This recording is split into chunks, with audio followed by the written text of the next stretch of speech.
संतोष study class में आपका सभी का स्वागत है। मेरा नाम संतोष कुमार सैनी, वर्तमान में दिल्ली पुलिस में हूँ। मैं आपको राष्ट्रीय व अंतर्राष्ट्रीय जीके दोनों पढ़ाऊंगा और जिसमें मेरा पहला टॉपिक है भूगोल। भूगोल भूगोल एक लैटिन भाषा के शब्द से बना है। भू और गोल। भू यानी होता है पृथ्वी और गोल यानी होता है वर्णन। वह विषय जिसमें पृथ्वी का वर्णन किया जाता है उसे कहते हैं भूगोल। वह विषय जिसमें पृथ्वी का वर्णन किया जाता है उसे कहते हैं भूगोल। ये भूगोल एक देश है, उसका नाम है यूनान। यूनान का एक बंदा था, उसका नाम था हिकेटियस। हिकेटियस ने पहली बार भूगोल के बारे में सभी देशवासियों को बताया। इसी कारण प्राचीन भूगोल के पिता यदि कोई है तो वह है हिकेटियस। प्राचीन भूगोल का जनक, प्राचीन भूगोल का पिता किसे कहते हैं? हिकेटियस को। यदि आधुनिक भूगोल की बात करी जाए, आधुनिक भूगोल का पिता किसे कहा जाता है तो उसका नाम है इरेटास्थेनीज। कौन है? इरेटास्थेनीज। आधुनिक भूगोल का पिता इरेटास्थेनीज को, जबकि वर्तमान भूगोल का पिता हिकेटियस को। ये इरेटास्थेनीज भी वही देश का था, उस देश का नाम है यूनान। किस देश का था? यूनान। इरेटास्थेनीज ने एक बुक लिखी, उसका नाम था ज्योग्राफी। ज्योग्राफी किसकी पुस्तक थी? इरेटास्थेनीज की। किसकी थी? इरेटास्थेनीज की। ये भूगोल एक रटा जाने वाला सब्जेक्ट नहीं है, इसे मानचित्र के द्वारा समझा जाता है। मानचित्र के द्वारा इसे समझा जाता है। तो संसार में पहली बार मानचित्र एक व्यक्ति है, उसका नाम है एनेक्सीमेंडर। एनेक्सीमेंडर ने पहली बार मानचित्र बनाया। इसी कारण मानचित्र का पिता किसे कहा जाता है? एनेक्सीमेंडर को। किसे कहा जाता है? एनेक्सीमेंडर को। ये एनेक्सीमेंडर वही देश का था जो भूगोल के पिता हिकेटियस थे, यूनान का। इसी कारण एनेक्सीमेंडर को मानचित्र का पिता कहा जाता है। किसे कहा जाता है? एनेक्सीमेंडर को। भारत में जो मौसम की जानकारी दी जाती है वो दी जाती है पुणे से, और जो भारत में जो मौसम मानचित्र बनाए जाते हैं वो भी बनाए जाते हैं पुणे से। कहां से बनाए जाते हैं? पुणे से। पुणे में 2016 एग्जाम में आया था कि यरवडा जेल कहां पर स्थित है? पुणे में। कहां पर स्थित है? पुणे में। जबकि पुणे में एक क्वेश्चन और बनता है, मिलिट्री इंजीनियरिंग कॉलेज कहां पर स्थित है? पुणे में। जबकि भारत में जो मौसम के मानचित्र जारी किए जाते हैं वो भी कहां से किए जाते हैं? कहां से किए जाते हैं? मौसम की जानकारी भारत में पुणे से दी जाती है, और ये मौसम की जानकारी एक यंत्र से दी जाती है। उस यंत्र का नाम है बैरोमीटर। कौन सा यंत्र है? बैरोमीटर। किस यंत्र से दी जाती है? बैरोमीटर से। बैरोमीटर में एक द्रव धातु होती है, उसका नाम है पारा। पारा को यह Hg के नाम से जानता है। किस नाम से जानता है? Hg के नाम से। पारा जब धीरे धीरे बैरोमीटर में ऊपर चढ़ता है तो ऐसे मानना कि मौसम क्या है? साफ है, बिल्कुल साफ है। जब बैरोमीटर का पारा धीरे धीरे नीचे आता है तो ऐसे मानना कि बरसात आने की संभावना है। जबकि बैरोमीटर का पारा अचानक तेजी से नीचे आए तो माना आंधी व तूफान आने की संभावना है।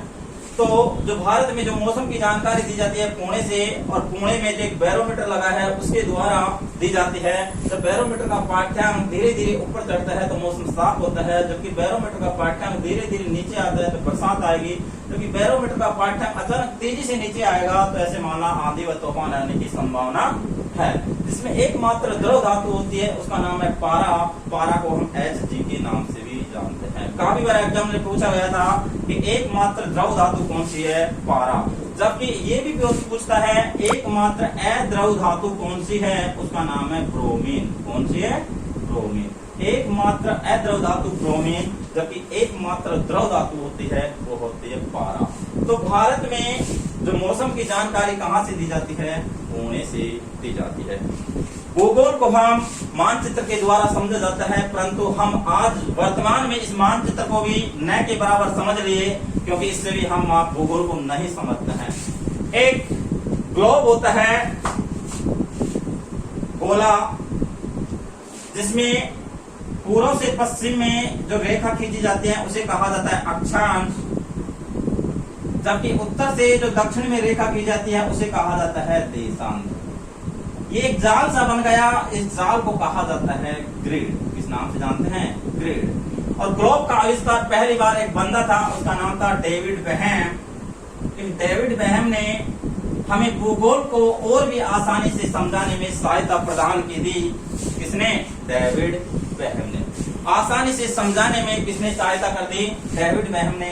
जबकि इससे पहले, ग्लोब से पहले मानचित्र से हम भूगोल पढ़ते थे, उसका आविष्कार किया था एनाक्सीमेंडर ने। किसने किया था, एनाक्सीमेंडर ने। हम इस ग्लोब में, ये ग्लोब है, इसके बारे में अच्छी तरह से देखेंगे कि ये क्या है, क्या चीज है, किसने बनाया और इसका कारण क्या है। ग्लोब में जो पूर्व से पश्चिम में जो रेखा की काल्पनिक रेखा खींची जाती है उसे कहा जाता है अक्षांश। क्या चीज, कौन सी रेखा होती है, अक्षांश। जबकि जब उत्तर से दक्षिण में जो रेखा खींची जाती है उसे कहा जाता है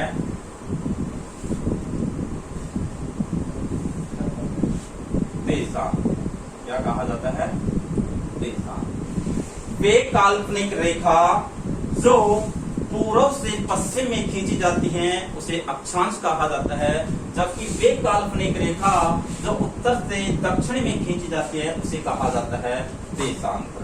क्या कहा जाता है, देशांतर। इस ग्लोब में सबसे पूर्व में एक देश है, उसका नाम है जापान। कौन सा देश है, जापान। सबसे पूर्व में है, तो आपको पता लगा होगा कि सबसे पहले सूर्य उदय भी कहाँ होता है, पूर्व में। इसी कारण जापान को कहा जाता है उगते हुए सूर्य का देश। इसे कहा जाता है जापान। सबसे पहले पूर्व में जापान पड़ता है और सबसे पहले सूर्य उदय भी किसी देश में होगा, जापान। जापान का पुराना नाम है निप्पन। क्या नाम है, निप्पन। जापान का पुराना नाम क्या है, निप्पन। क्या नाम है, निप्पन। सबसे ज्यादा भूकंप यदि किसी देश में आते हैं तो वो देश का नाम भी क्या है, जापान। सबसे ज्यादा भूकंप किस देश में आते हैं, जापान में। इसी कारण जापान को कहा जाता है भूकंपों का देश। दोस्तों, भूकंप क्यों आते हैं इसका कारण मैं आपको बता दूं कि पृथ्वी टोटल 7 प्लेटों में बटी हुई है। कितने प्लेटों में, 7 प्लेटों में। ये 7 प्लेट, जब 2 प्लेट आपस में दोनों टकराती हैं तो उससे आता है भूकंप। क्या आता है, भूकंप। जब 2 प्लेट आपस में अलग हो जाती हैं तो उससे आएगी ज्वालामुखी। जब चौड़ी हो जाती है तो उससे क्या निकलता है, लावा। क्या होता है, लावा। जब 2 प्लेट आपस में टकराती हैं तो उससे क्या होगा, भूकंप आएगी। जबकि एक शब्द हो रहा है सुनामी, अंतरिक्ष भूकंप के द्वारा उत्पन्न लहर क्या कहलाती है, सुनामी। क्या कहलाती है, सुनामी। तो संसार में सबसे ज्यादा भूकंप किस देश में आते हैं, जापान में आते हैं। इसी कारण जापान को कहा जाता है भूकंपों का देश। भूकंपों का देश जापान में कहा जाता है। और ये जापान ने ही में 11 मई व 13 मई 1945 को अमेरिका ने 2 परमाणु बम गिराए थे। 11 मई को हिरोशिमा पर और 13 मई को नागासाकी पर। क्यों गिराए थे, इसका कारण दोस्तों ये था कि जापान वास्तविक रूप से अपनी मन मर्जी से नहीं गिराया था। एक रडार को लेकर जा रहा था, गलती से रडार जापान के, अमेरिका के पर्ल हार्बर हवाई अड्डा है उस पर गिर गई। उसकी वजह से अमेरिका गुस्सा आ गया कि जापान में तुझे सबक सिखाता हूँ। इसी कारण 11 मई 1945 को अमेरिका ने एक छोटा बच्चा भेजा, उसका नाम था लिटिल बॉय। लिटिल यानी छोटा और बॉय यानी बच्चा। लिटिल बॉय 11 मई को अमेरिका ने हिरोशिमा पर गिरा दिया। इसी कारण हिरोशिमा क्या हो गया, ध्वस्त। जबकि मात्र 2 दिन बाद ही 13 मई को कहा कि अब की बार संभल के रहना जापान, तेरे ऊपर मैं गिरा रहा हूँ फैटमैन। फैटमैन यानी मोटा होकर, अब की बार बड़ा बच्चा आ रहा है। उस बड़ा बच्चा नागासाकी पर गिरा दिया। किसने? अमेरिका ने। तो दोनों शहर 11 व 13 मई को जापान के हिरोशिमा में नागासाकी क्या हो गए थे, ध्वस्त। इसी कारण जापान की अर्थव्यवस्था काफी खराब हो गई थी उस समय। तो दोनों शहर क्या हो गए थे, खत्म हो गए थे। तो उगते हुए सूर्य का देश किसे कहा जाता है? जापान का पुराना नाम क्या है? निप्पॉन। भूकंपों का देश किसे कहा जाता है? जापान को। और हिरोशिमा नागासाकी पर 11 मई और 13 मई को किसने गिराया था? अमेरिका ने। वैसे ही दोस्तों सबसे पश्चिम में स्थित एक देश है, उस देश का नाम है ब्रिटेन। क्या नाम है? ब्रिटेन। तो आपको पता होगा सबसे पहले सूर्य उदय पूर्व में होता है, सबसे बाद में छिपेगा भी कहां? पश्चिम में। इसी कारण ब्रिटेन को कहा जाता है छिपते हुए सूर्य का देश। छिपते हुए सूर्य का देश किसे कहा जाता है? ब्रिटेन को। किसे कहा जाता है? ब्रिटेन को।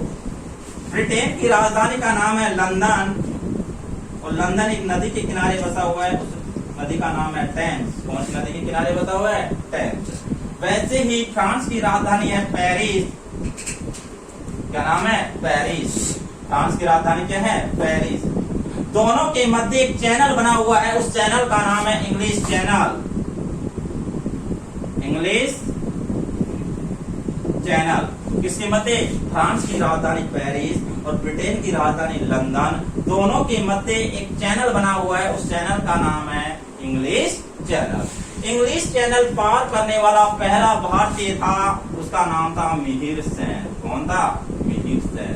जबकि इंग्लिश चैनल को पार करने वाली पहली भारतीय महिला थी, उसके नाम था आरती सहा। पहला भारतीय कौन था? मिहिर सेन। जबकि पहली महिला कौन थी? आरती सहा। कौन थी? आरती सहा।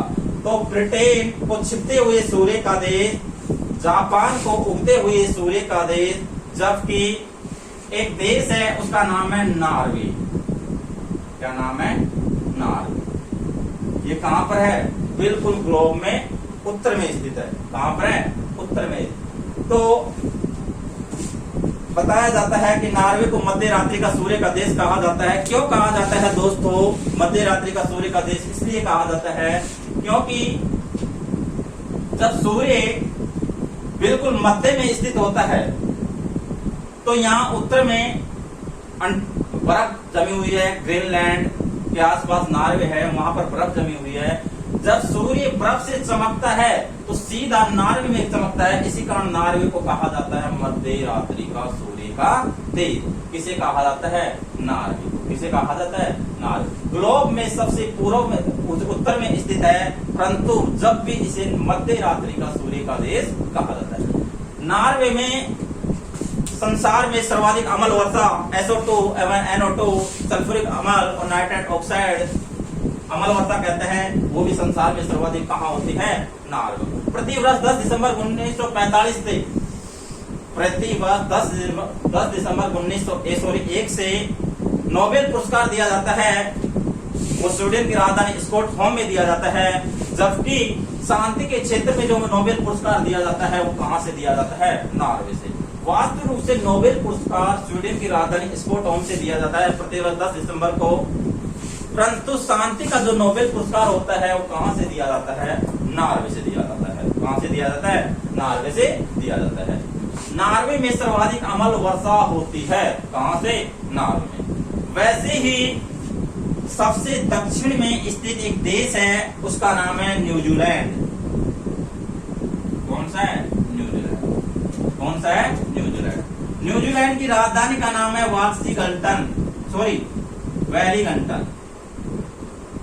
वेलिंगटन।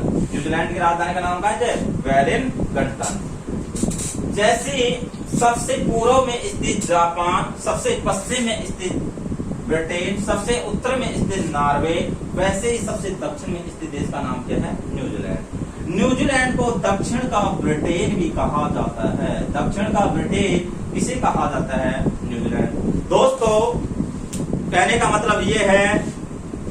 मतलब ये है कि जो भूगोल को वास्तविक रूप से मानचित्र से समझा जाता है, परंतु वर्तमान में हम भूगोल को मानचित्र से नहीं समझ रहे, हम समझ रहे हैं ग्लोब से। ग्लोब में सबसे पूर्व में स्थित जापान, सबसे पश्चिम में स्थित ब्रिटेन, सबसे उत्तर में स्थित नॉर्वे और सबसे दक्षिण में स्थित है वो है न्यूजीलैंड। ग्लोब का आविष्कार डेविड बेहम ने किया था और मैं दोस्तों आपको रोज 6 से 7 बजे के मध्य मॉर्निंग में भूगोल पढ़ाऊंगा। 1 घंटा मेरी क्लास चलेगी और 10 मिनट आपको करंट नॉलेज, जनरल करंट में आपको बताऊंगा। शाम को मेरी 5 से 6 बजे इतिहास चलेगी और संडे के दिन मेरी चलेगी जो बार एग्जामिनर साइंस में क्वेश्चन पूछता है वो आपको मैं बताऊंगा। और हमारे चैनल को लाइक व शेयर जरूर करें और हमारा मोटिवेट जरूर बढ़ाए। धन्यवाद।